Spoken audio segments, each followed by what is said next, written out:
All right. Okay, we're live. We're live on YouTube and we're live on Twitch. We'll also be posting this on Rumble. But we have today a very special episode where we're going to be talking to Teim Chuck. He's, I don't know how you would describe yourself. Let me give your full rundown because I would say a philosopher, a scholar, an artist.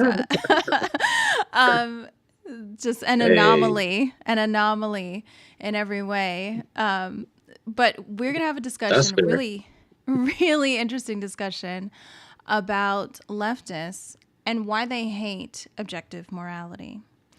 And also, some responses to that because they give us a lot of they give us a lot of the gotcha sort of questions like, oh, if you exist somehow outside of religion, there's no reason to have morality. It doesn't exist. So I think above anyone else, I thought you would be great at giving, the tangible aspect, like answer to that because you understand leftists, you understand their philosophy, you understand the natural Mhm. world, and on all of that you can encompass in like a perspective for dealing with them because it is a difficult question. Yeah, yeah, yeah. It's a difficult question, and I think that's why a lot of people fall for, the lies, of the left, because they do sort of present you with things that, are easy to digest. They're easy to, understand, and so, it's we have a difficult task here on our side because, in order to really understand these things, you have to unpack them in a way to where you begin to deal with things that aren't, I guess, gratifying or exciting. And when I say gratifying or exciting, I mean what the left does well is they do well in terms of playing up a lot of drama, a lot of moral melodrama is a term that I like to use, that I borrow from Thomas Sowell. I use it a lot. Moral melodramas, racial melodramas, class melodramas, et cetera, and sort of playing up those things are a lot easier and a lot more, I guess, gratifying for the soul. And when I say something like that again, it begins to sort of beg the question: well, what exactly is the soul yearning for? What is man actually in search of?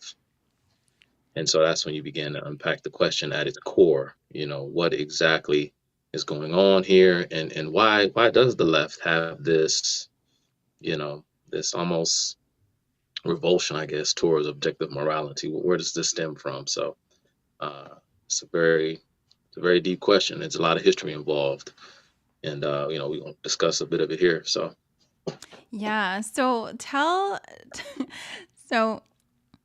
all right. So, hey, John, drama mining for drama framing.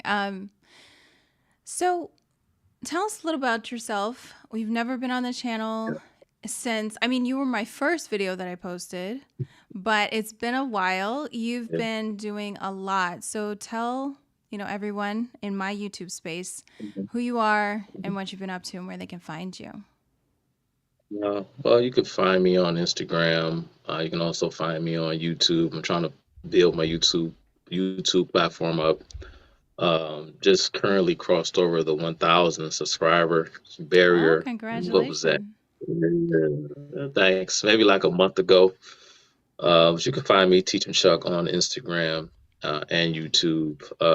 You go to my YouTube channel. I try and do, long form. You'll see a lot of 1.5 hour, 2.5 hour, almost 3 hour long discussions about various topics, ranging from, some of your favorite historical figures like MLK and groups like the Black Panther Party.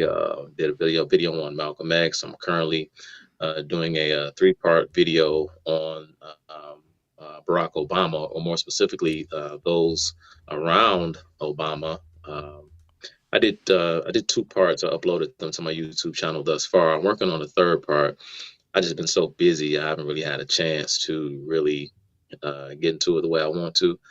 But that'll be coming soon. But I kind of took time off, so to speak, from my own kind of, content, and I've really been focused on just making sure that I appear on a weekly show that I do with Chad Jackson. Chad Jackson.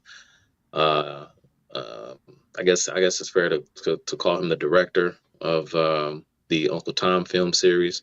Yeah. I did Uncle Tom. I think Larry Elder was the executive producer on the first one. I think he executive produced both of them, I think.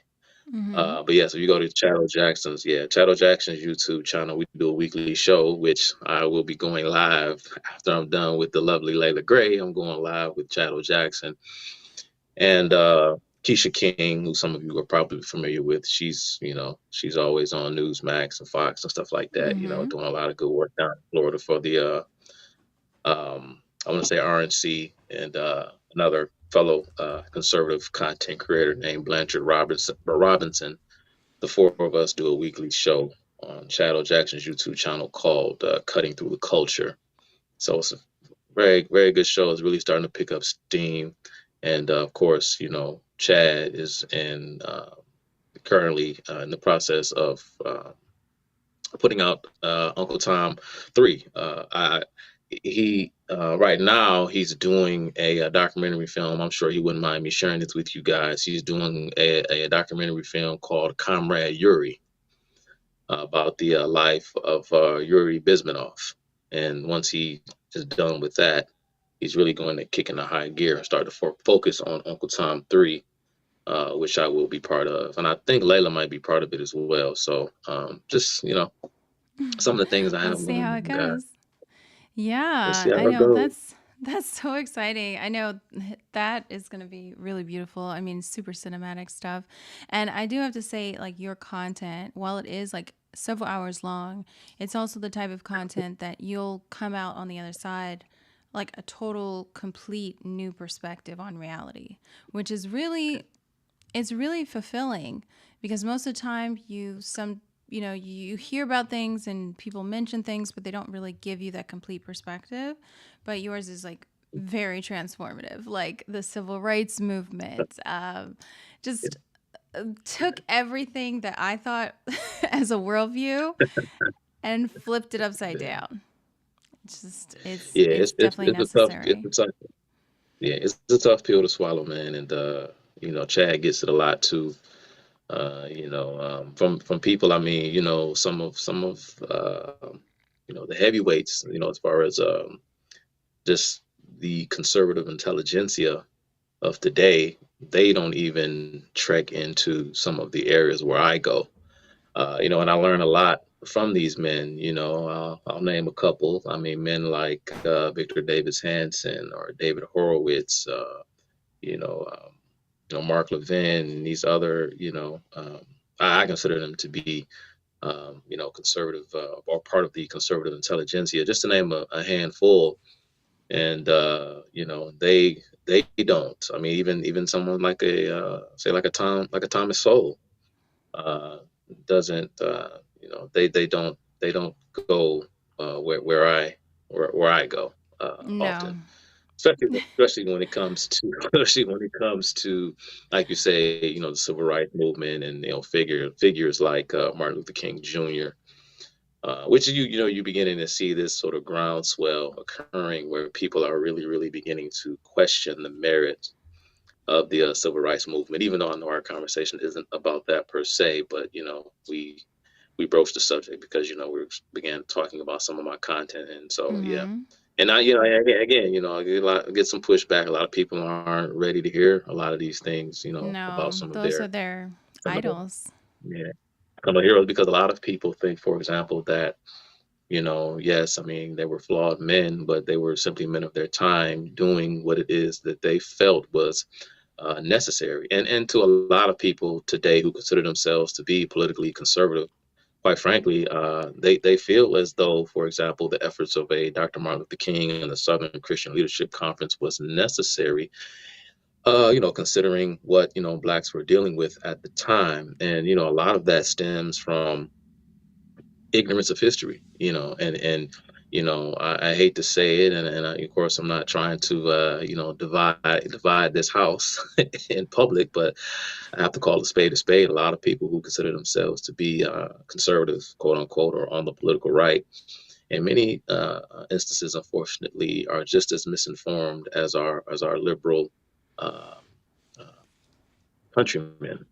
That's true. I almost started to call them friends. It's hard to call a liberal a No, friend nowadays, no, considering no. what liberalism has become. But yes, a lot of us on the so-called right are just as misinformed about American history as our our political enemies on the left. So yeah, That's very uh, true. Which is key. I mean, you're not going to be able to restore sanity if you don't even know what reality looks like. And if you're fed a absolutely. lie all of these years, like it seems like so difficult to comprehend, but it's like, is it really that difficult with the education system as we know it is? And as captured Right. as it is it really that hard? I mean, Right.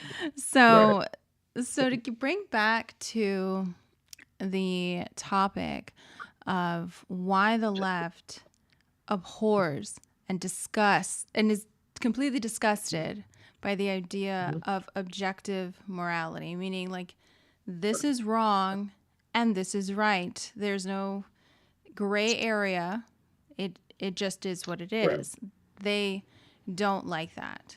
And I mean, there's Right. obviously the strategic aspect of it, and then there's also the aspect Mhm. of giving their followers an out, a moral out for whatever barbaric practices, for whatever agenda they end up needing to push.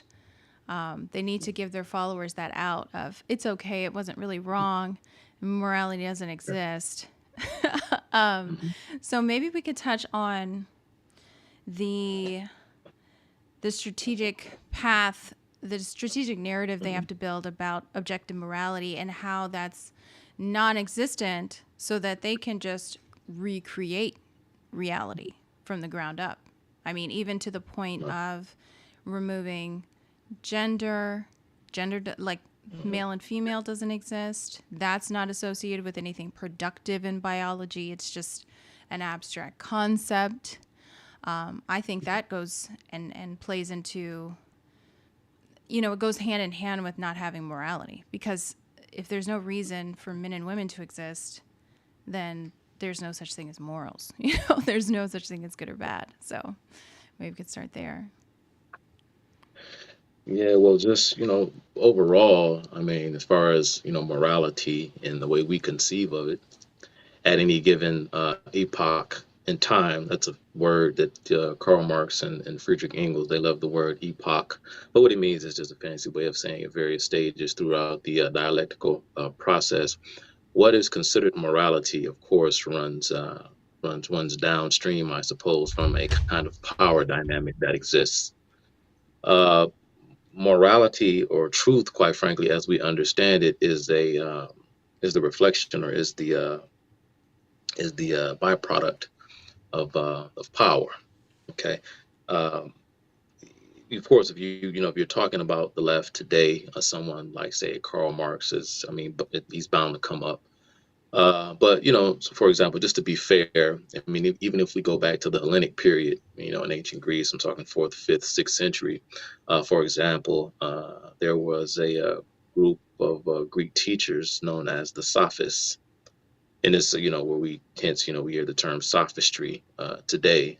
I believe it sort of stems from, and I'm not going to get into trying to break down the etymological, I guess, origin of the word sophistry. But again, Mm-hmm. my point of saying this is that even back then in the pagan world, the great thinkers of their day were trying to deal with reality, so to speak. And I guess the basic, I guess, polemic that existed even during the Hellenic period in ancient Greece was reality fixed or was it fluid? Was morality objective, or was it a matter of perception, so to speak?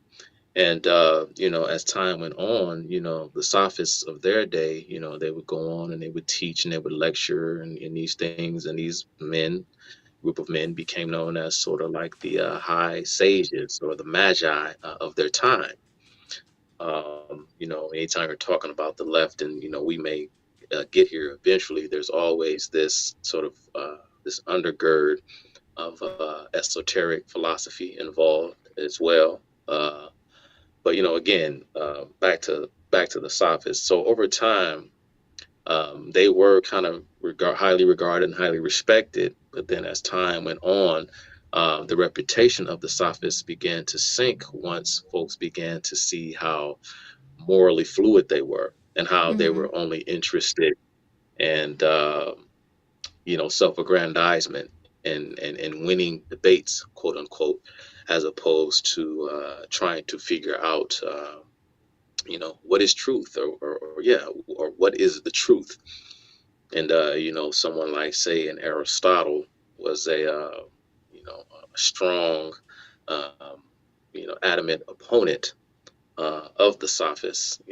Men like, for example, whether, and it's difficult to tell a lot of times, given the arcane nature of it and the constrictions that time places upon us contemporaneously. It's kind of difficult to really get a well-rounded vision of who a lot of these men were. For example, like someone say like a Pythagoras, a man whose name we still hear, but very little known about him. Some historians even suggest that he was pretty much something like a composite character. There was a school of Pythagoreanism, so to speak, but there was no Mm-hmm. actual man named Pythagoras, because the name Pythagoras, of course, it's a title. I think it means son of the Python or something fancy like that. But nevertheless, but Pythagoras, for example, was considered, somewhat of a sophist. Again, so I'm saying all that to say that this goes back a very long ways.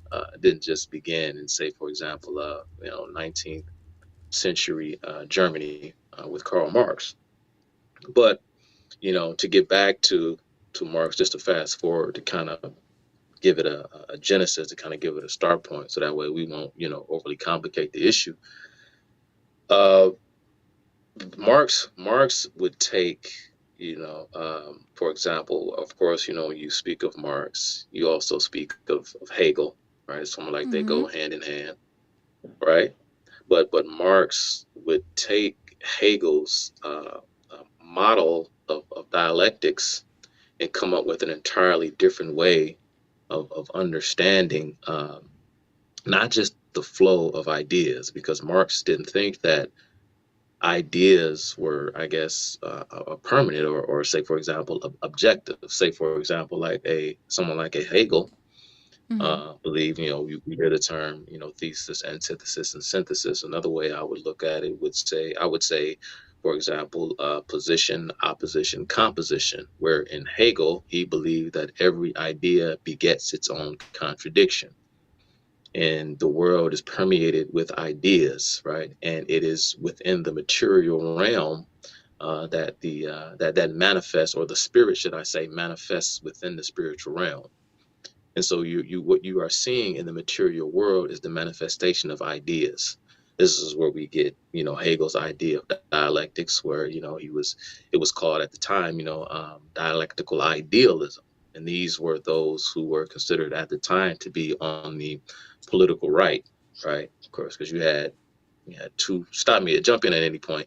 You Mm-hmm. had, right wing Hegelians, you had left wing Hegelians. And those who were considered to be on the Hegelian right, so to speak, were those who believed that ideas had primacy over the material world.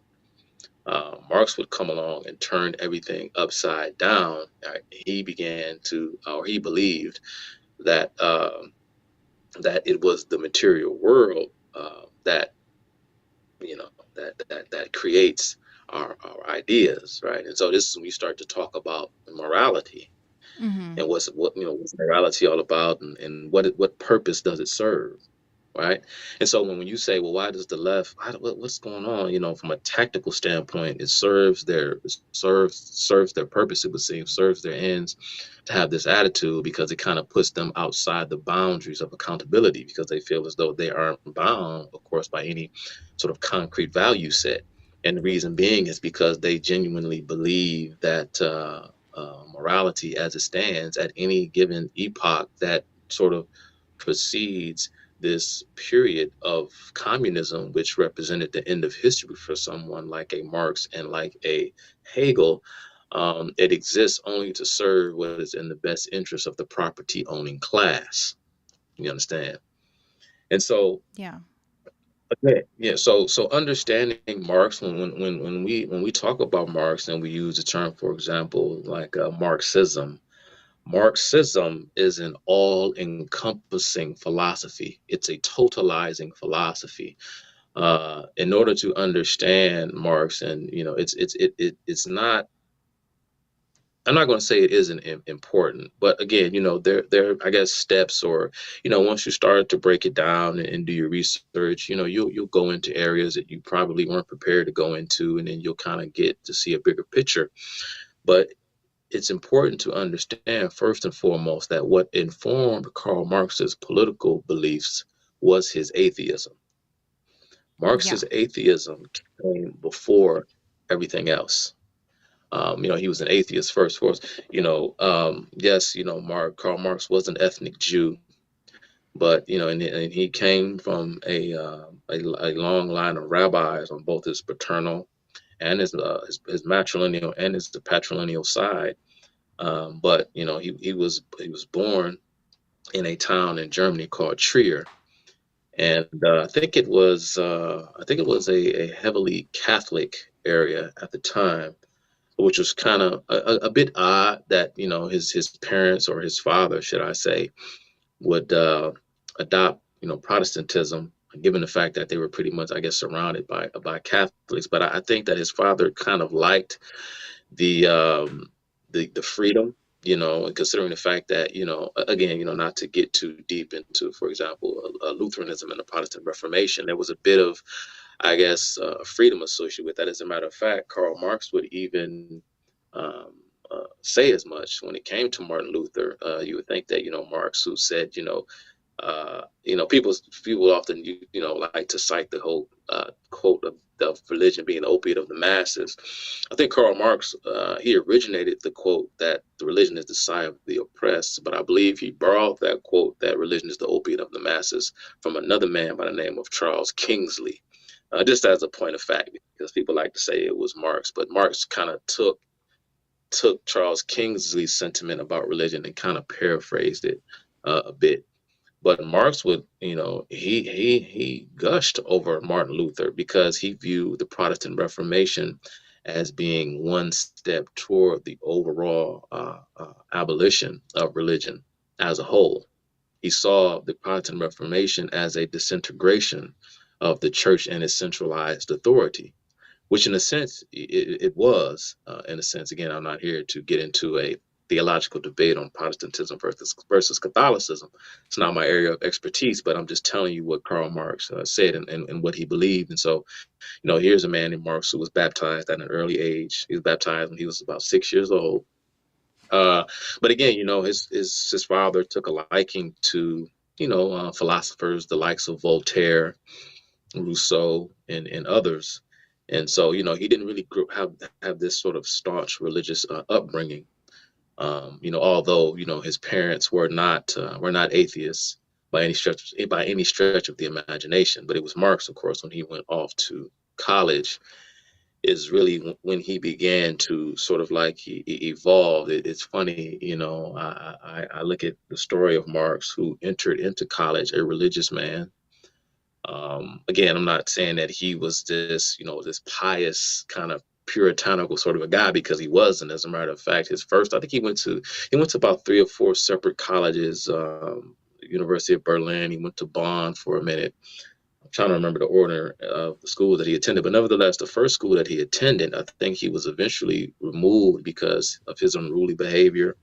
his public drunkenness and these sorts of things, because throughout the life of Karl Marx, he was a notoriously difficult man to get along with, and he never really had any real friends, you know. Anyway, again, that's just somewhat of a side note. Uh, but when I think of Karl Marx, I think of how he entered into college, I guess, somewhat of a believer to some extent, and then he became a full blown atheist. This is what the process of college and the university experience was doing to folks all the way back in the 1900s. Fast forward to say a Yeah. man like a Whittaker Chambers, the famous Whittaker Chambers, so ex communist informant, blew the whistle on Alger Hiss. Here's a man who grew up in a staunchly conservative household, a staunchly religious household. And of course, it wasn't until he went to college that he became an atheist. And when a lot of these famous communists, whether they be those who reformed themselves at some point, a lot of them have the same story. Even, for example, someone like a Leon Bernstein, you may know him better as Leon Trotsky. Here's a man who, of course, was an ethnic Jew, but his parents, that is Leon Trotsky, they abandoned the faith, became atheists, but they weren't politically radical. Man, say Leon Trotsky wasn't radicalized until he met his future wife, who was about 10 years his senior, and who brought him into these radical communist politics. But again, he was ripe for the picking in terms of political radicalism because he was already an atheist. Even like I say, even though his family, by and large, was not, especially his father. This is Leon Trotsky's father, was especially disappointed when he found out that his son was a radical. But again, so. With Marx, what he would discover while in college, he went to study law. He abandoned law because his father was a lawyer. He abandoned law once his father passed away. He felt like, okay, now is my time. Then because his father was still his primary benefactor, so he felt like he had to appease his dad. Once his dad passed away, that's when he was really allowed to explore his passions, which was poetry and art, right?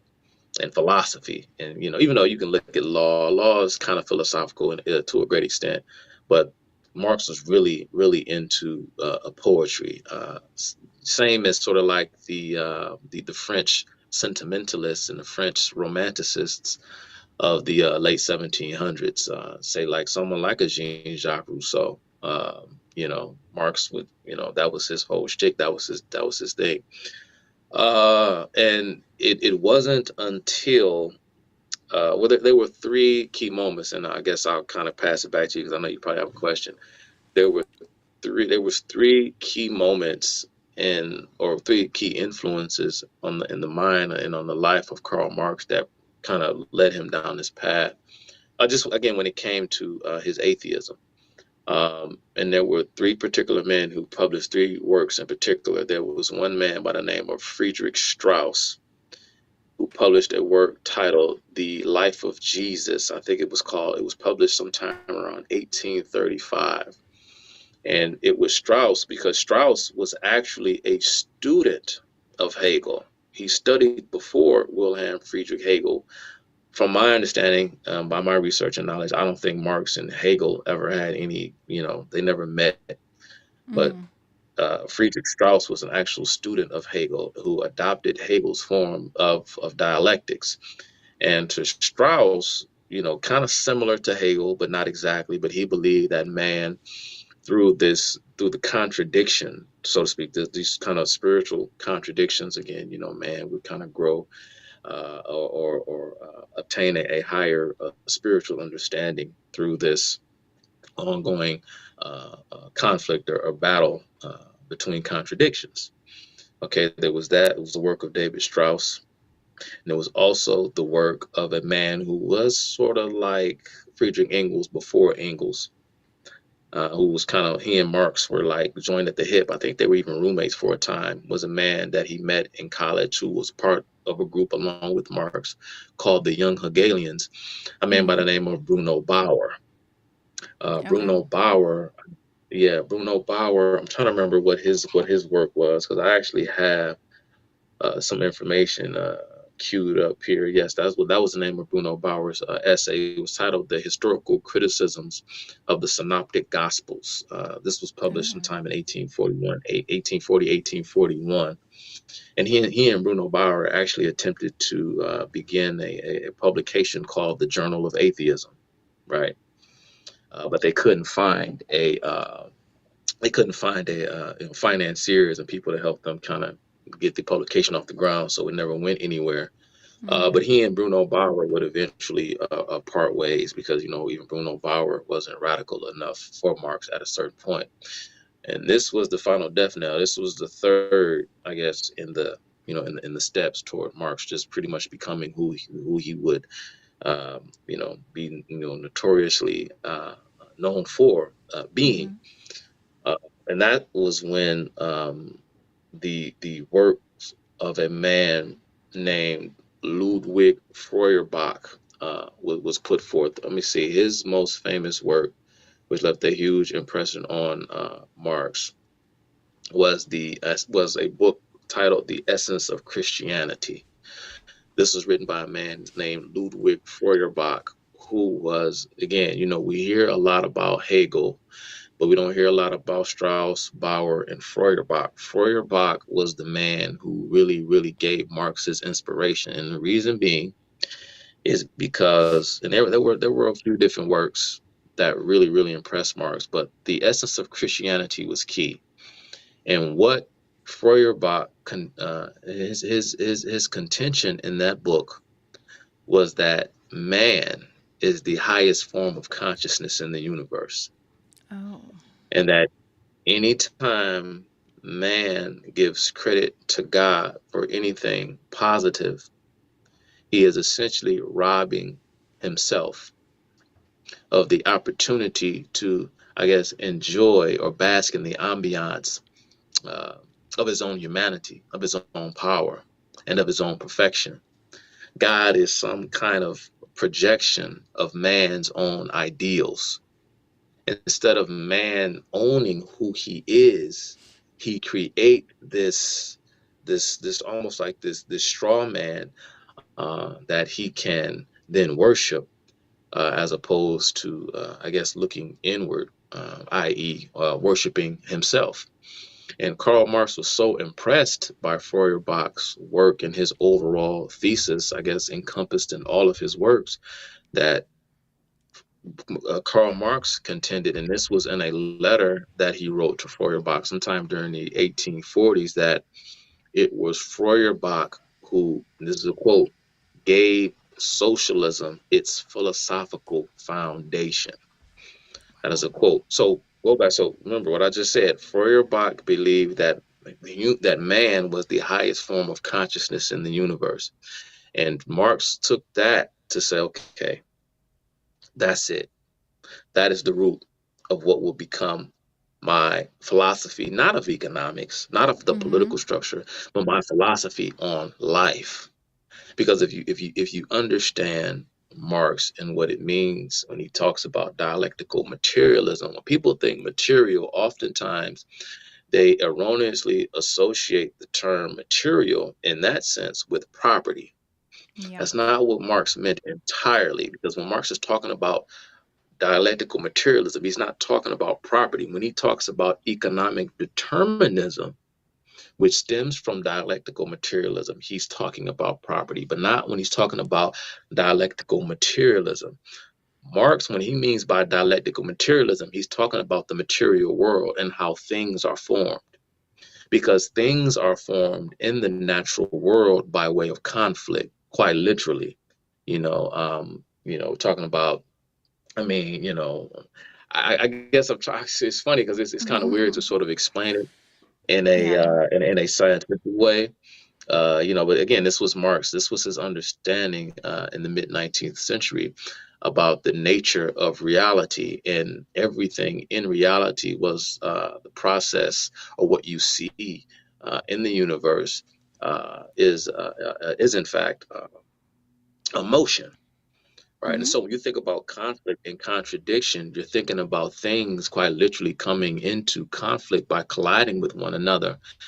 And it is through this conflict or collision that new things are brought into existence. Now, going back to when we opened up, when I was talking about the ancient Greeks, a lot of them, trying to remember this one Greek philosopher who was, I guess, one of the first, if not the first man on record to suggest that the universe may have been created by a being outside of space and time. I can't remember his name, geez Louise. But anyway, people have Mm-hmm. always, wanted, they saw literally the motion in the cosmos, but the question became, who's governing these entities, these celestial beings, whatever you want to call them, or how they describe them?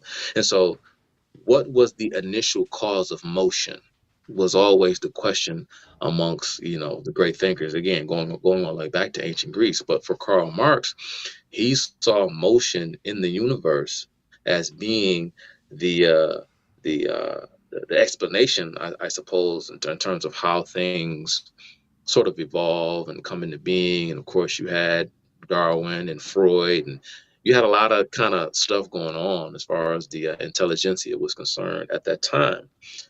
And so when you look at man, man simply being, I guess, sort of like in a very, I guess, Darwinian sense, sort of like this cosmic accident. What separated man from the animal in the mind of Marx when it came to dialectical materialism is that man, as opposed to the other animals in the animal kingdom, man had the ability to create tools.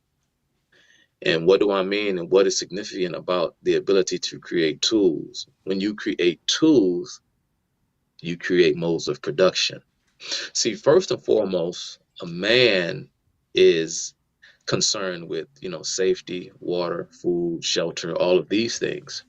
And Mm-hmm. what we consider morality and what we consider to be truth flows downstream from man's initial uh, uh, drive, or his instinctive need to bring nature under his control for the sake of his survival. Then Mm-hmm. once man brings nature under his control, he creates, quite frankly, what we can call, or what we consider to be an economy. So Mm-hmm. you determine how the spoils of the material world are going to be divvied up.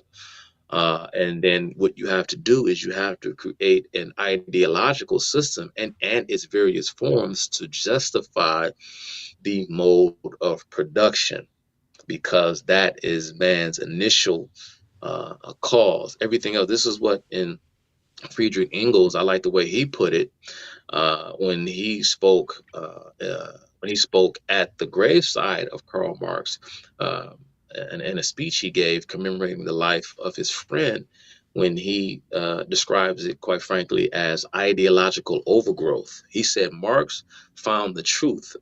Remember, again, it's because when you look at the world and you say that the physical world is not the creation of divine order, it's Yeah. simply this sort of ongoing. So then that bears the question. This is where atheists and communists, this is where they run into problems, because even as they eschew God, as they write off whatever Christian, whatever, they still, and this is why leftism is so attractive, because it provides its adherence with what I call the three P's. To be fair, I picked up the original two P's from one of the greatest communist historians in American history, a former FBI agent. Some of you probably have heard the name, W. Cleon Skousen.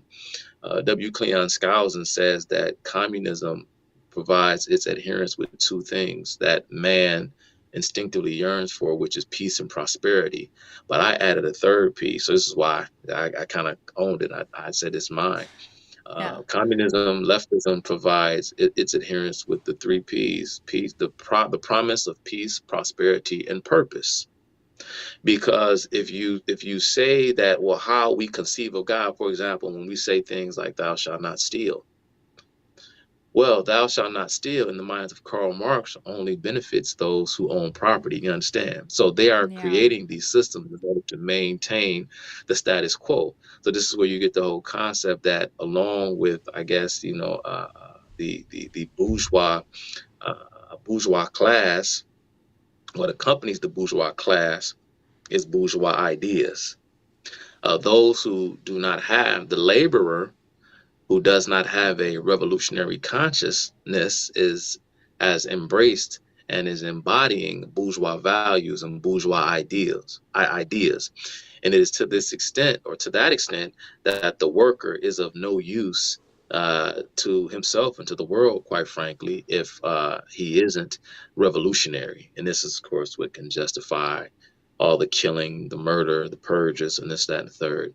Yeah. Because a worker is not a worker if a worker is not revolutionary. So if you think that the physical world is just, I guess, happenstance and an accident, and you have this theory of motion in the world, you still have to ask yourself, well, what is motivating man's behavior? Because even someone on the left, on the hard left, and I hate to even qualify the left by using a term like hard. It's like the left is the left, right?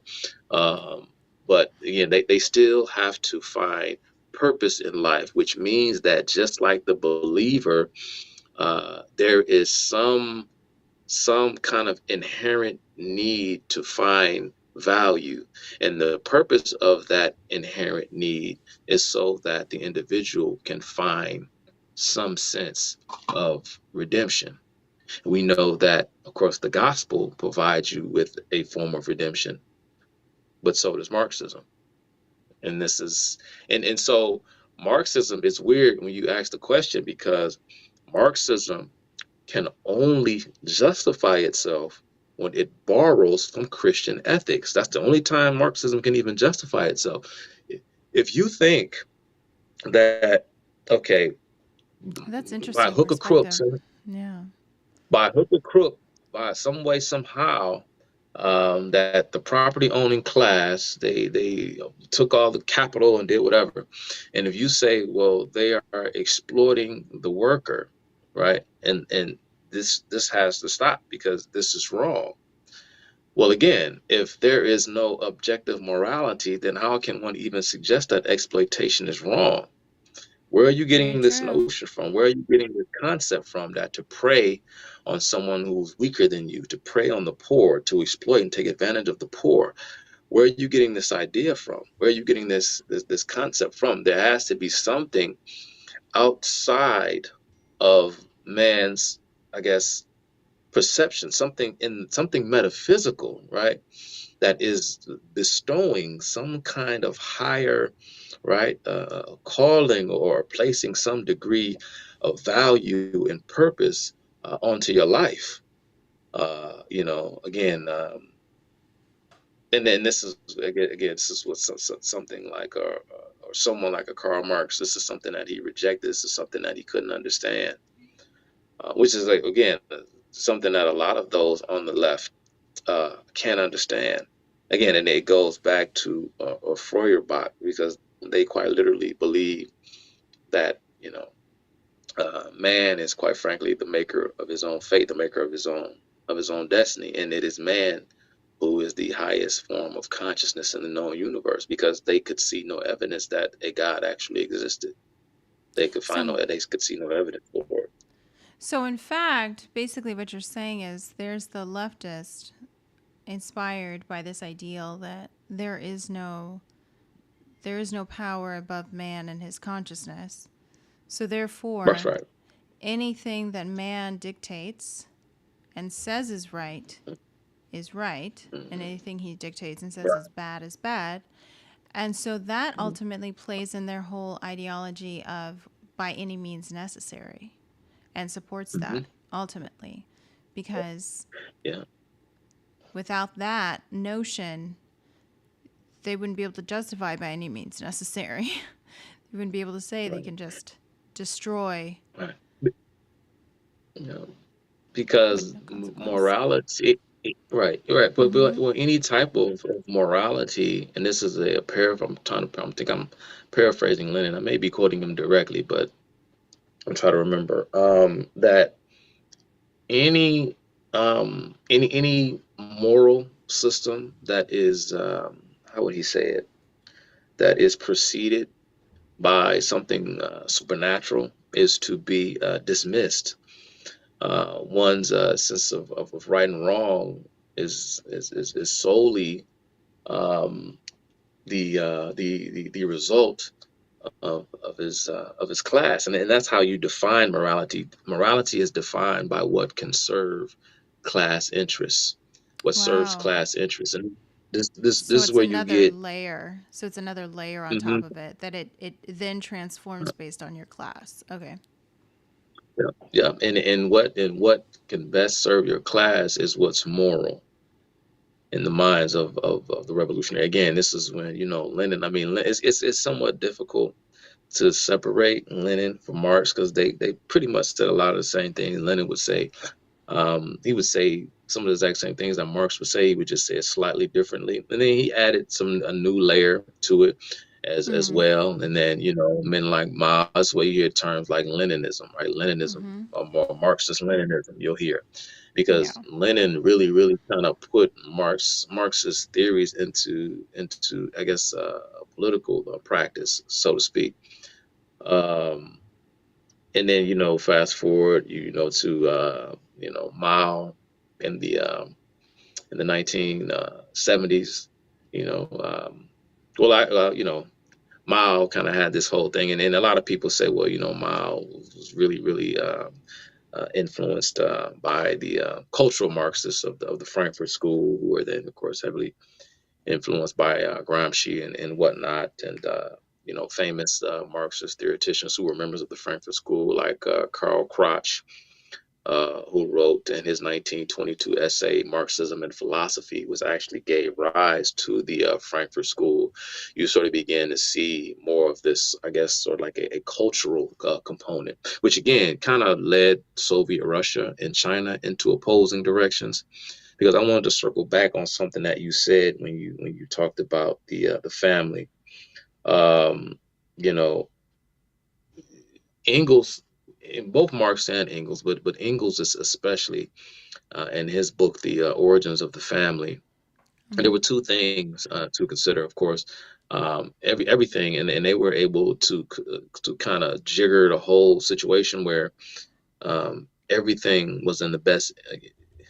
They had to explain why things existed to serve what was in the best interest of the property owning class, or the capital owning class, and so the family was no different. And so there were two Yes. things. Yes. So so first and foremost, of course, the woman, and again, this is another thing that I despise, is how so many, even conservatives, once again, there's an ignorance among a lot of conservatives who say, they look at women's suffrage and these kinds of things, and they fast forward to the quote unquote second wave of feminism, which we talk about Steinem and Friedan and Kate Millett, a lot of these characters, and that's the quote unquote third wave of feminism. But feminism shouldn't be broken into waves, because feminism was bad from the moment of its inception, going all the way back to the 1700s. Again, many of the early feminists going all the way back to the 1700s were overtly into the occult. These were women who self-described as witches, and they practice all sorts of demonic. It's funny. I Yes. mean, it's kind of like makes you smile, but no, I mean, this is serious. This No, is I know. conventional knowledge. This is conventional, It's a wisdom, and long it's in fact, like march.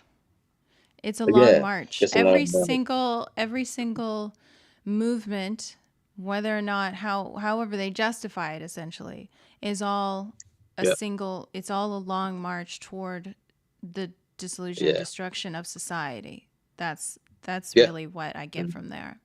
Yeah. yeah. And so there was never, I don't break feminism up into different eras and different waves and say, well, back in this time it was positive, and then at some point it got bad. It's like, no, it was always meant to be that way. And Well, how these are the things that these people. can I ask to go on a quick Yeah, tangent? How do you go circling back to like the idea that these are all the same marches, the civil rights movement, the feminism, how do you ahead. justify to people who ask, well, it's good. We needed these things. Like we didn't want segregation. We didn't want these we wanted to be able to have women own property and so on and so forth. How do you How do you explain that to someone? Because I know there's probably people in the audience, like, in me as Yeah. well. How would you Yeah. explain that? Because when they hear that, then they think automatically you're condemning their justification. Just like now in the Right. present day, people say, oh, we just want to love who we want to love. Or, Right. Right. so on and so Be, forth. right. Because again, it goes back to Marx and how he took man's his motivational engine, so to speak, and just turned it on its ear. Mm-hmm. Because inherent within the liberal tradition, it are ideas that contradict what may be existing at the time, while we have this prevailing, for example, like look at the Declaration of Independence, for example, right? And we hold these truths to be self-evident, and that's a powerful just statement there, that it's Yes. so true that anyone anyone should be able to see it. It is self-evident that all men are created equal. And so when you it how we as human beings, how we treat one another, because here's the difference when you start talking about these various movements. Here's the difference, because man works from the inside out, and societies are built from the ground up, not from the top down. Mm-hmm. You cannot call upon the weaponry and the mechanisms of the state, irrespective of whatever kind of state mechanism that you're talking about. If you create a movement, right, that puts pressure on those who lord over the whole of the society to treat a certain subset of the society in a certain way, so that those with the gripes can get what it is that they feel that they deserve, you're putting a third party in between two free willing and dealing factions who should be otherwise left to their own devices to figure out the best means by which to get along, and how they in fact want to organize themselves, and what informs how these people are to go about dealing with one another is, of course, Mm-hmm. their sense of virtue, their sense of morality. See, when you try to petition the state, for example, like i.e. the civil rights movement or these various Mm-hmm. feminist movements and this and that, all you do is, not only do you create resentment amongst the people, but you rob your fellow man of the opportunity to engage in a righteous act by making a choice to do what is right. Because Interesting. when you force things upon people, they resent you. This is one of the reasons why I say things like, for example, the civil rights movement was not needed, because racial barriers were breaking down on their own. And Mm-hmm. what we call the capitalist, the so-called free market system, the free market system was opening up race relations, because giving the fact, and this goes back to, say, for example, one of my idols and many other people in our space idolize this man for his great work, Thomas Sowell Mm-hmm. wrote about in one of my famous Thomas Sowell books, Conflict Divisions, where he talks about the unconstrained vision and the constrained vision, meaning that constrained vision, the key word constrained, and you can take it, if you say, for example, like a more modern day political parlance, would be like the liberal perspective and the conservative perspective. The conservative perspective being a constrained perspective, and the liberal perspective being the unconstrained perspective. Conservative understand that man is limited in his moral faculties. He's limited in his moral capabilities. You understand what I'm saying? I just found out, Layla, before I came live with you, Mm-hmm. someone had texted me and told me that a friend of ours had passed away this morning. Oh, wow. So yeah, it's having a hard time dealing with that. Anyway, Mm-hmm. Well, I'm so sorry to my hear point that. is that thank you. My point is that we know that there are countless people that died today, right? We don't know who Mm-hmm. they are. You can present a list. We heard about, what was this big earthquake in Morocco, I think, somewhere, a couple of Yes. days. They're still finding Outside bodies. of, yeah. Yeah, and you read about it, you read the headline, and you're like, dang, that's messed up. Oh well, man, what am I eating for dinner tonight? You know what I mean? It's like Mm-hmm. you genuinely care, but there's only so much care you can have, right? Because mankind is limited in his moral faculties, right? You care more about yourself than you care about others. Now, that doesn't mean that, human beings aren't capable of being charitable. They aren't capable of being selfless and this, that, and the third. It takes a great deal of moral courage and fortitude to do so. The problem is that when you get folks who have this kind of vision to say, well, I'm going to impose upon you what I think is, I guess, righteous or virtuous or morally superior to what it is that you're doing for the purpose of the collective, then you run into problems because, like Milton Friedman teaches us, that you cannot, for example, steal from one group of people, say the rich or the white people, whomever. You can't steal from Yes. them, even if the purpose of you stealing is for something that you deem beneficial to the people who are going to receive the property, because the evil deed of the theft will always trump your good intentions, because the theft is what's wrong. And the theft You understand in what the I'm saying? cases of these situations was the theft of, freedom of association for the civil rights Yeah, movement. freedom It of assembly. was, Yeah, because yeah, you have to let people, and even though I don't, for example, I reject someone like a Malcolm X, as a whole. But I harken back to that famous, and many of you have probably seen your interview. I've seen it. People have made several reels out of it when Malcolm talks about how it's silly for the Uncle Tom Negro, all right, in the civil rights movement to try to, I guess, force the white man to love him and this and the third. And if it's yeah, genuine love, the white man has to do it on his own. And like I say, even yeah, though I reject Malcolm X as a whole, but again, it's not, doesn't mean that someone like Malcolm X was incapable of telling the truth. And in that particular exactly. instance, he made a great point. Again, and this goes back to inherent within, and this is why institutions like slavery was abolished, because in the face of liberalism's own inherent logic, on its face, you can clearly see that slavery was wrong. This is why our forefathers had the moral courage to put into, um, to put on the record, right, a system that they knew would, in due time, Yes. bring them to condemnation. A lot of people, it was not an act of hypocrisy, quite the contrary. Change your perspective and change the words in which you use to describe it, and it takes on an entirely different meaning. That's true. They created a system that they knew would hold them in condemnation, not because they were hypocrites, but because they had courage. Because they had the courage to say that here is what I want,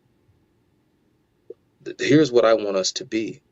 And the best of us, those who we hope that those who take the baton from us once we're dead and gone will be better men than we were, will be better women than we were, because it wasn't about exalting themselves. It was about staying true to a principle, even Yes. though to some extent, the country and as a whole wasn't living up to those standards. But again, inherent within the concept of, and its own inherent logic opened up the door for these kind of rights. The problem, and not just for blacks, for women, etc., but the problem with the left is, again, they're trying to come with a kind of counterfeit system that's going to bring about social justice, when in fact, there is nothing more social justice-esque than the Protestant ethic that has come to define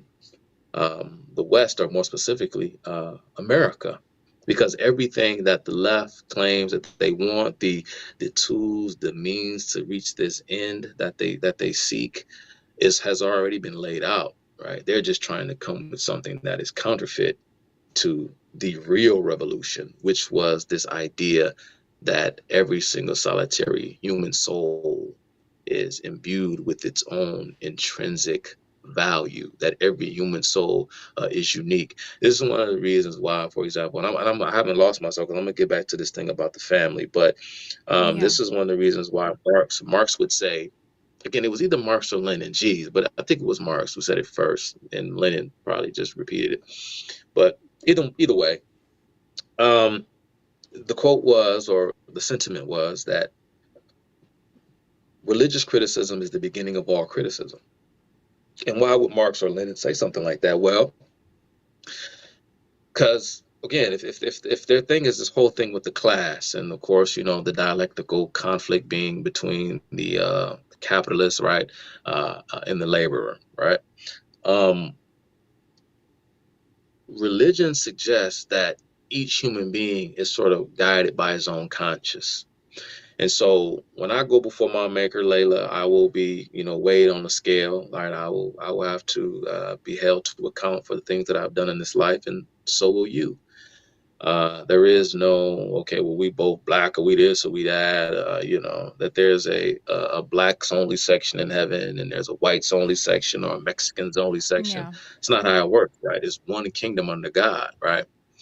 But the fact that you and I are guided by our own conscience individually was a problem for Marx, because that meant that Interesting.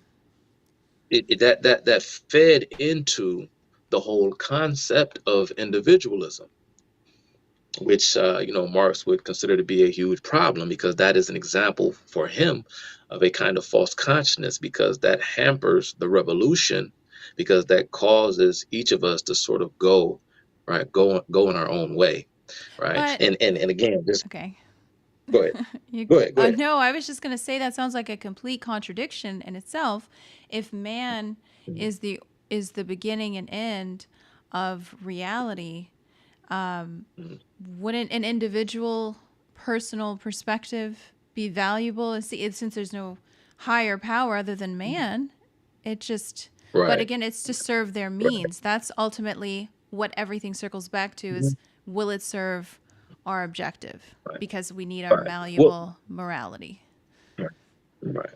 Well, see, here's an example. Like when I say that, man is limited in his moral capabilities, this is what Mark, when you hear the term communist, they talk about each according to their ability, each Yeah. according to their need, right? That human beings will produce according to their ability and only take according to their need. Well, the question then becomes, and this is why it is so antithetical, for example, to the Judeo-Christian tradition, because the Judeo-Christian tradition, particularly the Christian tradition, suggests that there is no such thing as good people, and people are only made right to the extent that they accept the gift of grace and salvation from their Lord and Savior.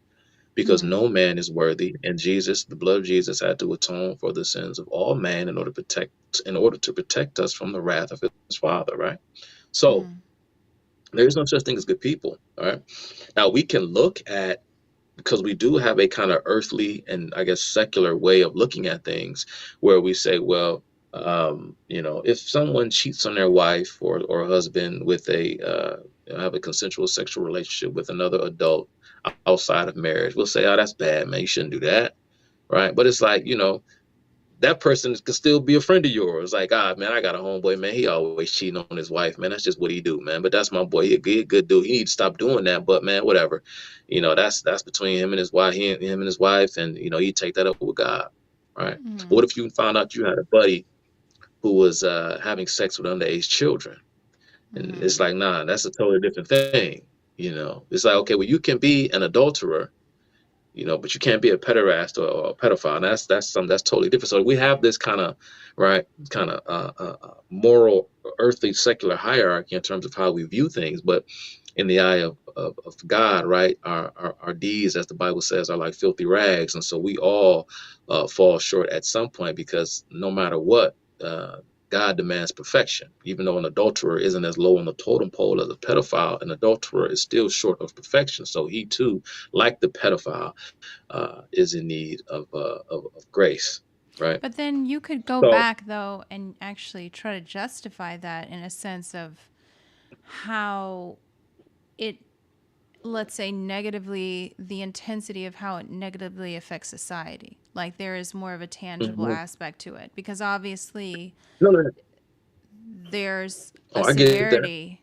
There's a severity Hmm. that you can assign to it. And so you can sort of see that being mirrored in how we sort of categorize these things. So it actually impacts No, society at a deeper level. So therefore, it no, objectively is no. worse. No, no, no, you're right. You're right. You're right. You're absolutely right. I'm sorry, I didn't mean, I don't want to make it seem like I'm trying to make the case that No, those two no, things are I'm just morally trying to equivalent. summarize. I'm just trying to summarize this Yeah, yeah, back why? because we Yeah. want There, there, to there- be able to come to a leftist and be able to break through their mhm, conditioning where as soon as they hear God, they say, or they think mhm, of any of these concepts, they associate it with God, and then they have that complete conditioning, complete brainwashing that it's totally shut right. off. Whereas you can actually Mhm, explain it in a way that won't, let's say, right. immediately trigger their Pavlovian conditioning response. Right. Because the thing is, and this is why I brought this whole thing up about no man being worthy, is because when you hear the term each according to their ability, each according to their need, right? The question then becomes, well, who determines what it is that someone needs?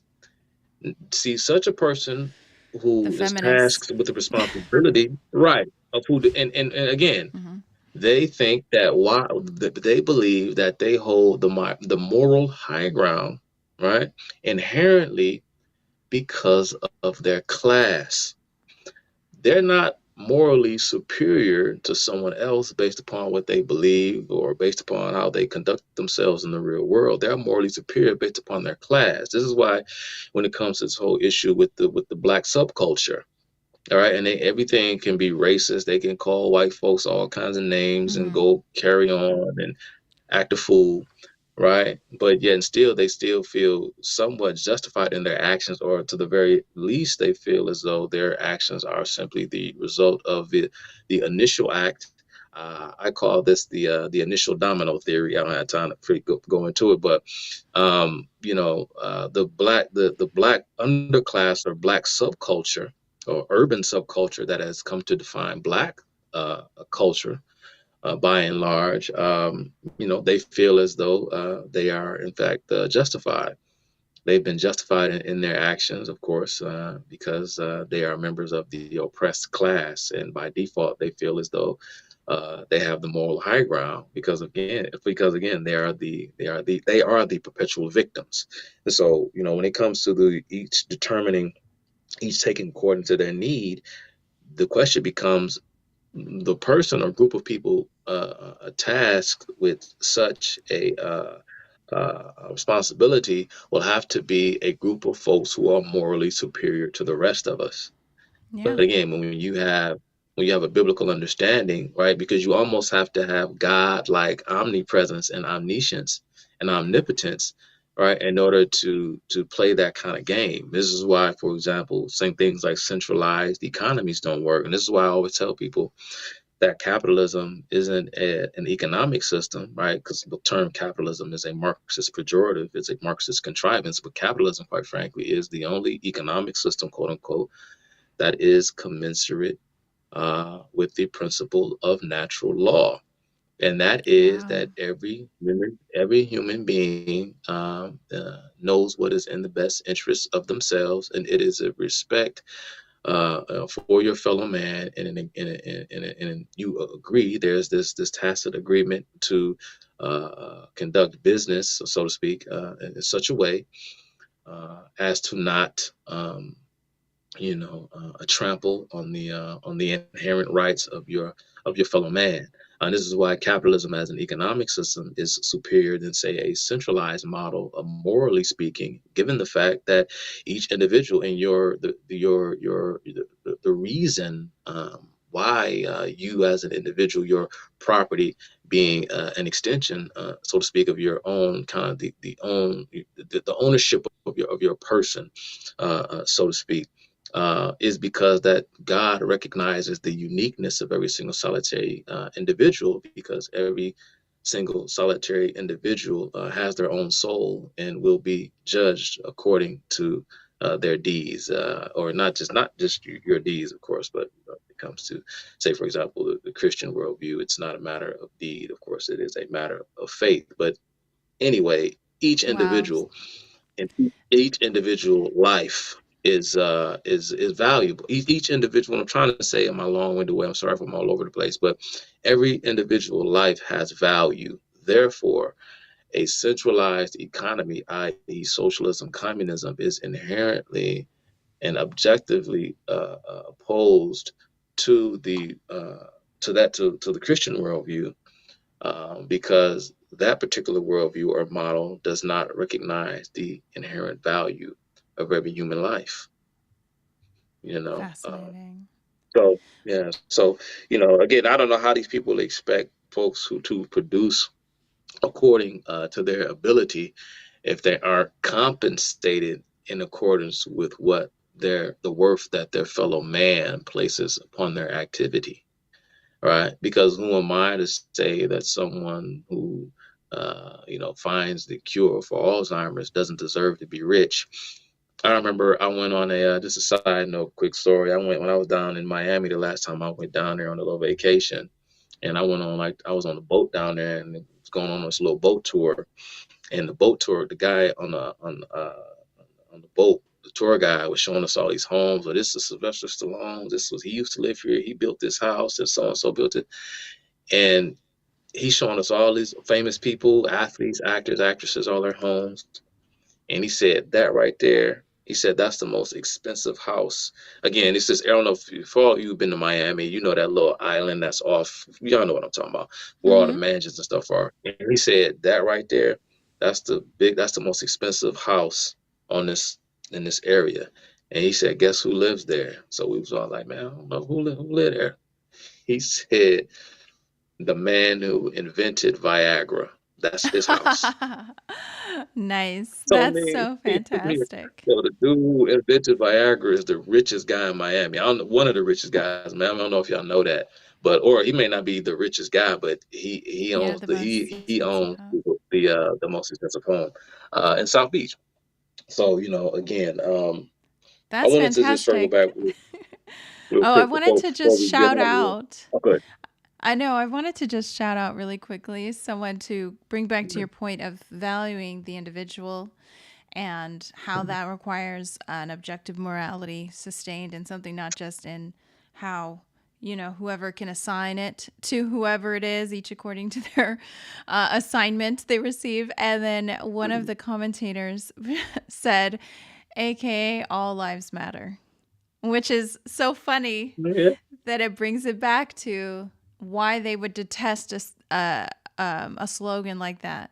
They would detest all of these things because they are direct contradictions to their whole philosophy, which is all lives can't Mhm. matter because the Mhm. bourgeoisie life can't matter, which I still honestly, before you go into the next section, I still honestly can't comprehend how they come up with the idea that because someone is at a lower class, they are therefore more valuable. It makes Mhm. no sense how they rationalize that when it's just whoever, just comes up with it, how they came into that point. But it makes sense when you do reflect that they just want to gain control and power, which is their ultimate goal. Right. Because you see, they must gain control and power because, as members of the proletariat, they have a very unique perspective, i.e., a class conscious. You see, someone who's in the bourgeoisie, who their point is to uphold the status quo. Therefore, they are holding the society in place. You understand? Marx actually, again, I know these terms are a bit convoluted, and a lot of people use these terms interchangeably. But when you get to Mm-hmm. the minutiae, they mean separate things. Like I say, talking about Hegelian idealism or dialectical idealism, dialectical materialism, economic determinism, Marx's brand of historicism. This is why I said it was a total theory. It was Marxism is a theory to explain everything from the world all the way down to humanity, human beings, our nature. It encompassed everything. It was not simply a means of economics. Economics in the social, I guess, component to it. Again, I'll mention another man. Who Marx had the pleasure or displeasure, depending on your perspective, of meeting uh, in in uh, in Paris, France, was a man. He considered himself to be a libertarian socialist and an anarchist, which is this has led to his sort of departure from Mm-hmm. Marx because he rejected Marx's idea of this kind of the centralizing importance of the state. And that was a French philosopher who, again, you hear about Hegel, you may even hear about Rousseau, but you don't hear about Feuerbach, and you also don't hear about a French sociologist who Marx was impressed by the name of Joseph Pierre Proudhon.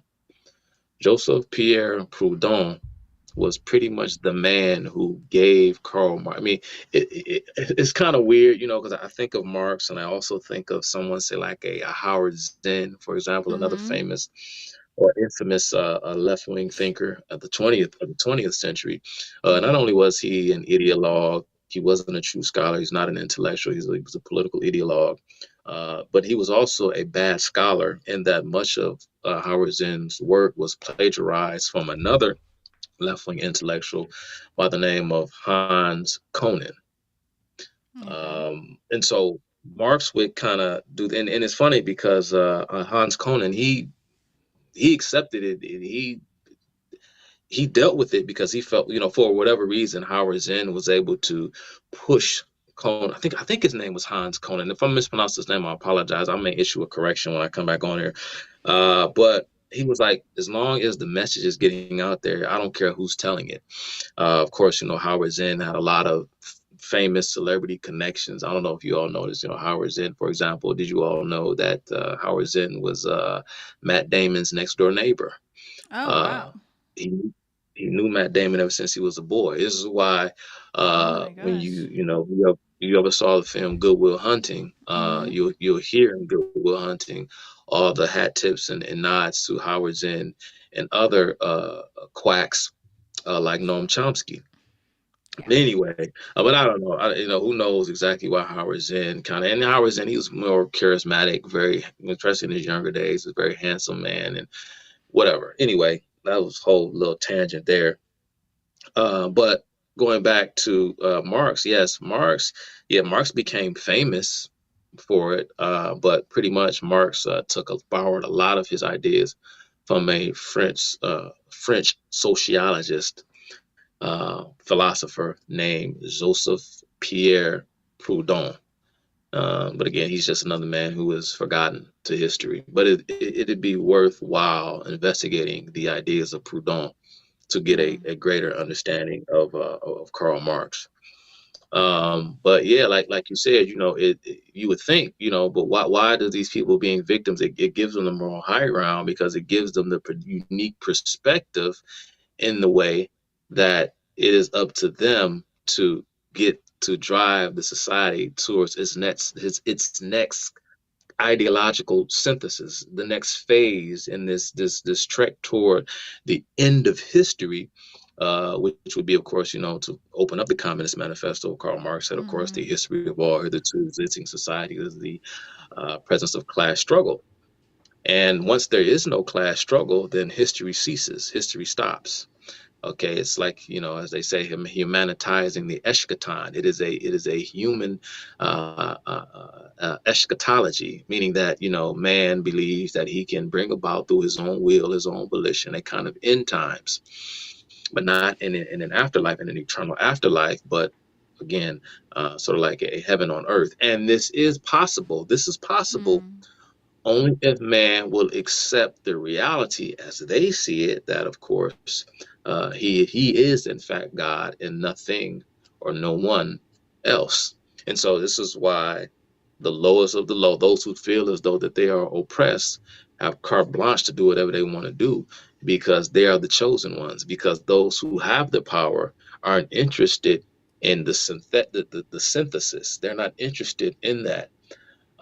They're interested in maintaining the status quo. So there mustn't be any stability, i.e., because you can, and I've said this before, Mm-hmm. that when you have a value system, when you have objective morality, you have stability because everyone knows, uh, Yeah. there's an expectation for behavior and there are certain things that get rewarded right within the societal context, and those who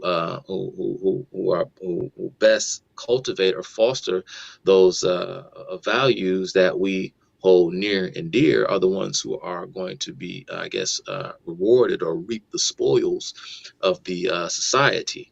And that keeps everything locked in place because there's an expectation of behavior. And so they have to completely knock that over and trample on that, right? So we can then, make something new, as they say. And so therefore, this center is always searching for a new margin, because until we reach the end of history, there will always be a margin. So not only did Marx want to abolish, for example, private property, but also, for example, not only is your labor an example of property, but also your currency, the money that you make, is an example of private property. This is why Mm-hmm. someone like, say, Vladimir Lenin wanted to abolish not only private property, but he wanted to abolish wages, and he wanted to abolish currency as a whole. Because in Lenin's mind, that once man was successfully reprogrammed, that he would produce in such abundance, because the only thing a pricing system does, right, is it economizes resources that are finite, but at the same time have multiple uses. So prices coordinate the market insofar as it tells property owners where to allocate resources based upon the nature of supply and demand. So there would Mm-hmm. be no demand, so to speak, or there would be no supply shortages, because everyone would produce in abundance. Because the only thing that is preventing folks from producing in abundance is, of course, man's inherent selfishness, which is to be Oh. rooted out. But Oh, of good. course, the selfishness of man can never be rooted out, because man, again, is limited in his moral capabilities. So you use man's fall against him in a way that's going to benefit the collective, not by forcing him to do something that he is incapable of doing, quite frankly, but you give him the free will to act in a way, of course, in the spirit of the golden rule, right? Acting in a way that he would appreciate or would like for others to act in kind onto him. So this is how this works. So before I go, because I got a hard I stop at six know o'clock. that's an amazing. I The, just want to say this has been an amazing summary to really give a full 360-degree perspective on why this ideology just completely hates morality, mhm, because they cannot yeah, exist with morality. They cannot exist with individual freedom and individuals being valued in any sense. And all lives can't it, matter because it has to be the collective that matters. and it gives you a reason. It gives you a reason for why we suffer. It gives you a way to deal with that suffering, and it also offers a solution. You could Mm-hmm. say, well, that's foolhardy. There is no eternal life, and Jesus was a myth, and blah blah blah blah blah. Like men like David Strauss, like Friedrich Strauss, and some of the others who influenced Marx early on, and even again, Marx wrote his doctoral thesis on the Greek philosopher Epicurus.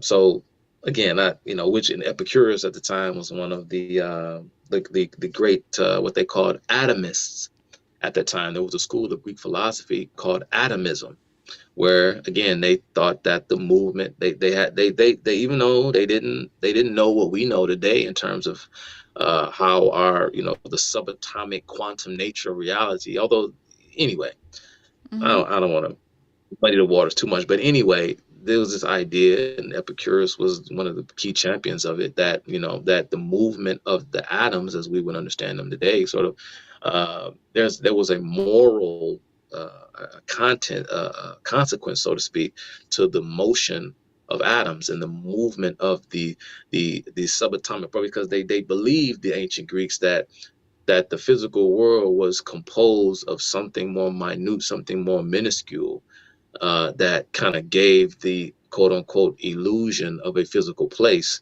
It was something happening beyond the perception of man. And it was the movement and the motion of these things that kind of gave life its moral content. And this was kind of like the central thesis Wow. of Epicurus, which again, someone like, say, Karl Marx took a great liking to. Um, But I just want to before I go, I just want Mm-hmm. to stress this point. The problem with Marx is, and this is what they get half wrong, and this is what libertarians get wrong a lot of times, or what modern or Yeah. what liberalism began to get. Because when I say liberalism, I'm not talking about in terms of how we understand liberalism today in our politics, liberal, conservative, Republican, Democrat. I'm talking Mm-hmm. about the philosophy of liberalism from Adam Smith and John Locke and Immanuel Kant, David Hume. This is what I mean when I say when I talk about liberalism. Um, Liberalism is a system, and I kind of alluded to it in many ways, many different ways throughout the duration of this conversation. That liberalism is a secular, I guess, ideology that owns its existence to the contributions of religious thought. But liberalism is a system in a sense that has betrayed its own master, as I like to say, because it has become unmoored from the faith tradition. There's nothing wrong with reason, but reason without faith is reason that cannot stand. Because the truth, the eternal nature of God's truth is just that, it's eternal and it will always be. And no matter what time we live in, no matter how fancy our technology gets, no matter what, the truth will always be the truth. And we can always go to those answers in order to deal with whatever question, or to answer whatever questions that we may have in modern times. We can always go back to those same answers, no matter how old or antiquated progressives, for example, try to say that they are. For example, like the family, for instance, which again I just wanted to stress that one of the reasons they Mm-hmm. hate the family, again, because the family serves what is in the best interest of the property owning class for two reasons. Because it keeps the woman out of more productive work. This is what Engels would write, which is more productive work, which would be her being out in the factory and in the mines and so on and so forth. And of course it acclimates her to the very concept of property ownership, because she is in essence the property of her husband. But Mm-hmm. secondly, and almost more importantly, is the nuclear family. What within the nuclear family, you have certain rights of inheritance. And this is what too kept alive the principle of private property, because if I own something, I am legally allowed to bestow my holdings onto whomever I choose, primarily my wife or my children, and what have you. And of course, in the mind of the Marxists, that all private property should own to the state, should belong to the state. But it was the nuclear family that was keeping the state at bay and say, no, this belongs to us. So you Mm-hmm. had to get rid of the nuclear family in order to get rid of this bogus notion of property inheritance. So there were a lot of things, and Wow. I didn't have time, but I wanted to kind of get Yeah. into the Soviet Union, and I'll come back later. We could do another talk, maybe like a part This two is or something. fantastic. Yeah. Um, Talk about the Soviet. So in Russia, the Soviet Union was they embraced the sexual revolution in the late 1910s, shortly after the Bolshevik Revolution, and in the early 1920s. As a matter of fact, Russia was the first country on record to unilaterally across the whole of the country legalize abortion. And Yeah. prior to that, in 1918, they created something called family codes, which put forth an entirely new way of defining the family and gave all sorts of new legal rights and things of that nature to both men and women, for that matter. And it became a disaster. I don't even have time to get into the details. And it was sometime by the 1930s, the Soviet Union would do a complete about face on their ideas, and they abandoned this whole thing because they knew that even in a socialist society, that the abandonment or the abolition of the family couldn't serve what was in the best interest of a socialist state either. It wasn't just about eviscerating capitalism. The fact that the family had been completely destroyed in the Soviet Union, or in Russia more specifically, uh, like I say, even in a socialist society, uh, such as it is, couldn't function without the family either. So they did a complete about face on Wow. their policies toward the family. I'll get into that, and then again, Yeah. later on, and Maoism would kind of take that up because in the early on, the Soviet Union abolished a lot of these cultural Marxist notions about free, because again, the free sex, free love, promiscuity, homosexuality. Russia in the 1920s was encouraging this, Mm-hmm. and within 10 years it had become such a disaster, and the social fabric of society had began to break down so much so that they said we can't do this anymore. And again, they did an about face and actually implemented laws to promote family staying together and all sorts of other things. They began to Wow. criminalize abortions. Anyone who participated in an abortion, the doctors, and so on and so forth, they were actually sentenced to prison. It was this whole mess. But anyway, It's I just almost want to as end if off. rampant immorality actually destroys society.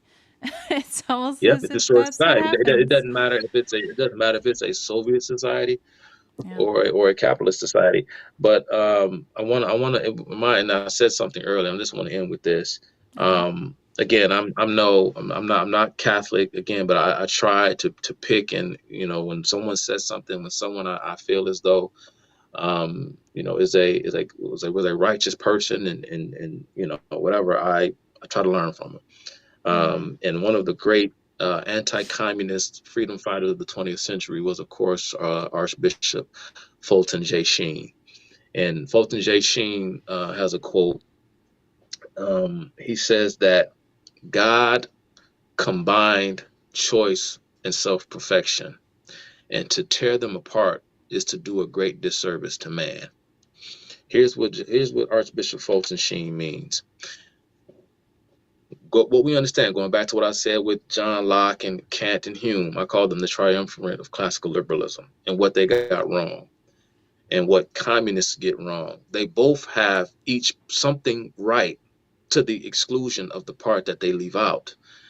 And that is that capitalism, liberalism, it's not simply about just doing what thou wilt. It's not about promoting this kind of libertine spirit. It's Mm-hmm. about doing not what thou wilt, but it is about doing what thou ought, because man has a moral obligation. So freedom can only exist within a context where man is bound by a sense of duty, right? Now, man can choose to ignore that duty, but he will do so to his own detriment. So this was the great gift that God gave you. God gave you the gift of free will so that one can experience or know what it feels like to engage in a moral act, because choice Yeah. is a means to self-perfection, right? You choose, right? And so those two things go hand in hand. Classical liberalism and what it has become today, which is kind of like this secular Marxist humanism globalism, what it has become today is this Mm-hmm. whole, well, I can do what I want. I'm free to be who I want to be. If I'm a girl today, I could be a boy tomorrow. If I want to do this, I want to do that. I can get a million abortions. I can sleep with this. I can do whatever I want to do. But that's not freedom. That's not freedom, because that is, I guess, freedom again, to the exclusion of moral perfection now, or self-perfection. Now, on the flip side, what the communists get wrong is they take away human choice, but all they promote is perfection. But perfection cannot happen without choice being the means by which one can accomplish it. The two things go together. Free choice Wow. as a means to self perfection. Communists want to take away the choice to the benefit of perfection. And you can't do that, because to do so, to quote Fulton Sheen, is to um, do a great disservice to man. Wow.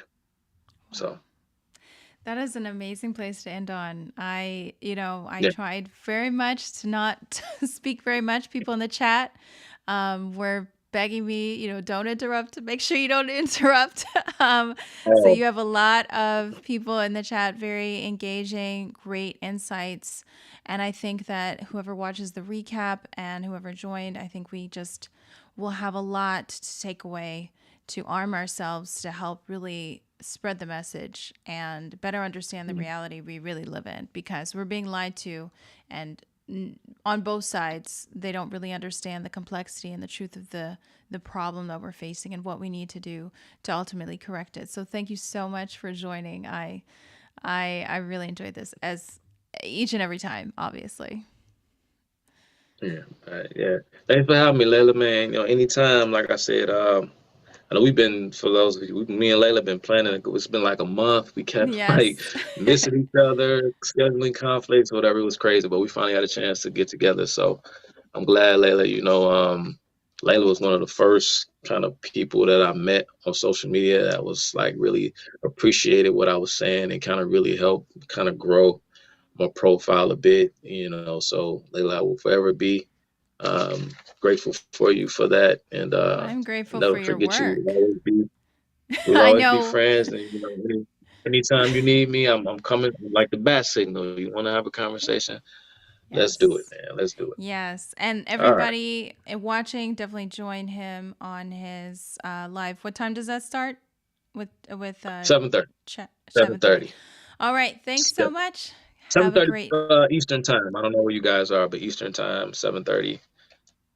Yeah, Perfect. y'all figure out all the time zone stuff. Yes. It's 7:30 where I am too. Yeah. All right. All Talk to you right, soon. all right, later. See you. Thanks. Bye. Bye. All right.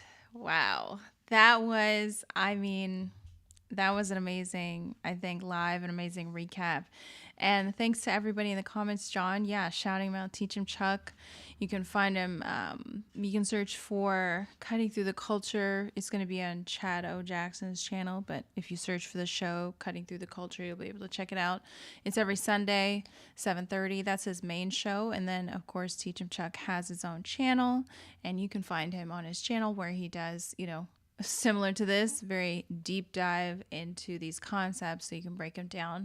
Now, obviously, I didn't want to break in too much of the stream of consciousness. He had a very structured, organized, articulate, obviously well researched answer.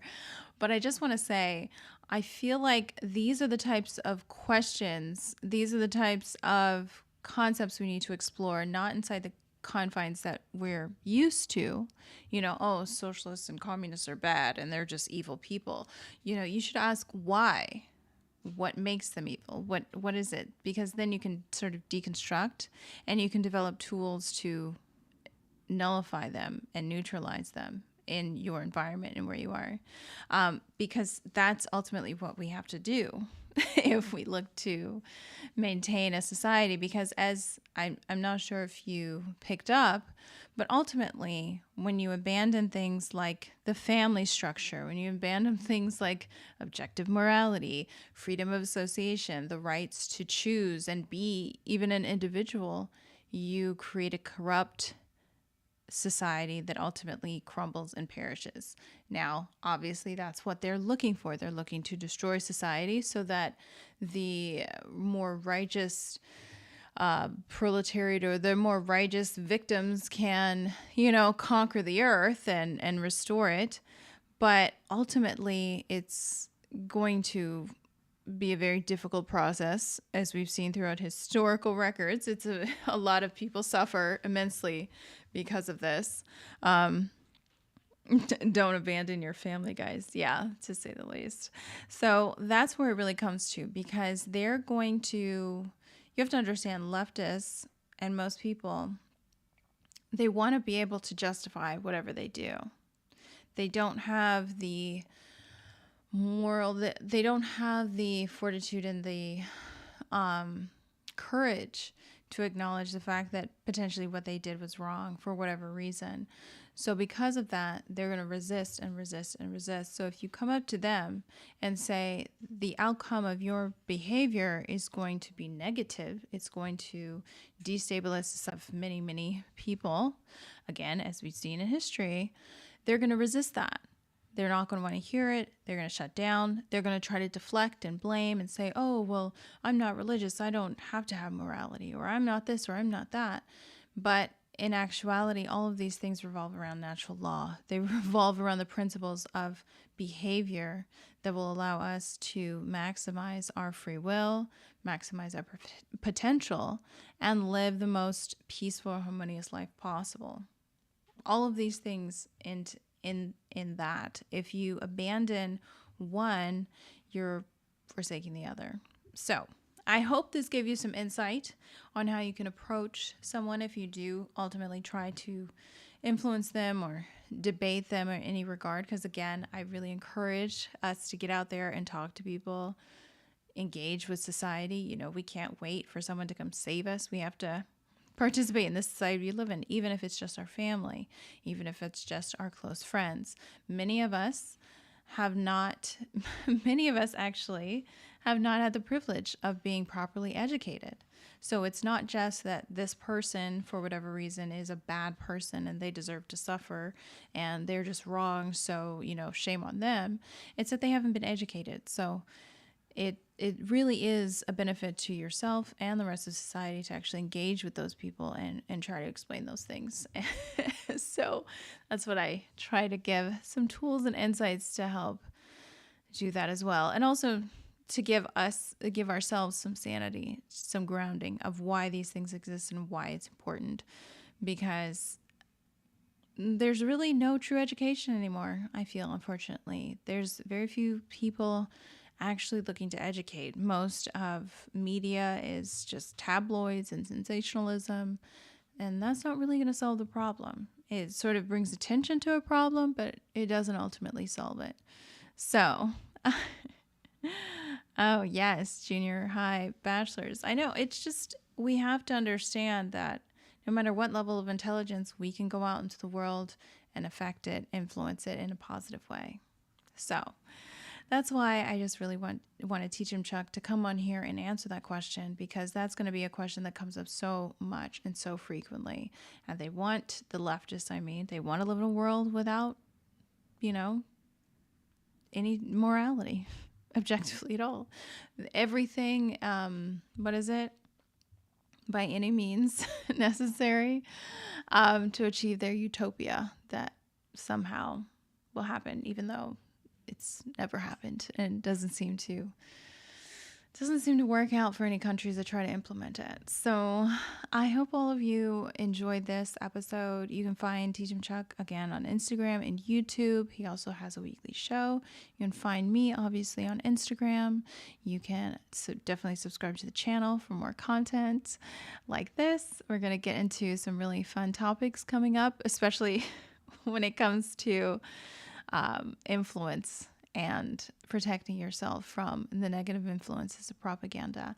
So follow me as well on Locals. You can find me there where we have some uncensored content. I know I haven't done a Locals Live in a minute, but I definitely want to do one soon for everybody.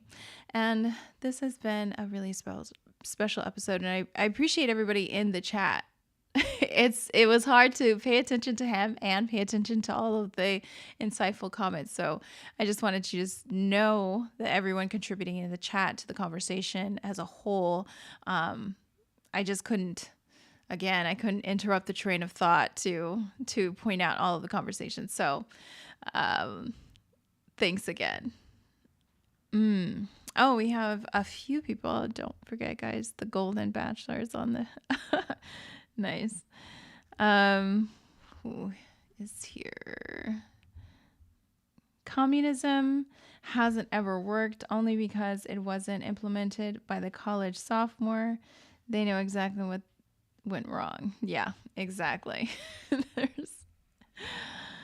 Leftism. Oh, this one was a good one. Leftism can't exist with morality because they hold to the tenets of the theory of evolution, which removes universal moral absolutes because evolution dictates that truth is relative, not absolute. Yeah, that's so true. Oh, and here is another one that I highlighted. My body is my property. The U.S. is exceptional because it recognizes that property rights are not exclusively commercial, as property is that which is exclusively to oneself and no other. Yeah. I never thought of it that way, that it's just America that thinks of it that way. Oh, David actually worked on understanding Marx, so I know it's going to frustrate, but be interested. Oh, yes. Understanding Marx. It is very difficult. And of course, more than anything, I thought it was really interesting to take away from this discussion the idea that or an understanding of why they hate the term all lives matter so much. Not because of a race thing, but because they literally just hate the idea that all lives can matter. They don't want that. All right, so I'm going to jump off of here. Thank you all again. Follow me on all the different platforms. Follow Chuck. And I will see you guys on Monday for Monday Motivation. And we can discuss all of the craziness of the weekend. So see you soon.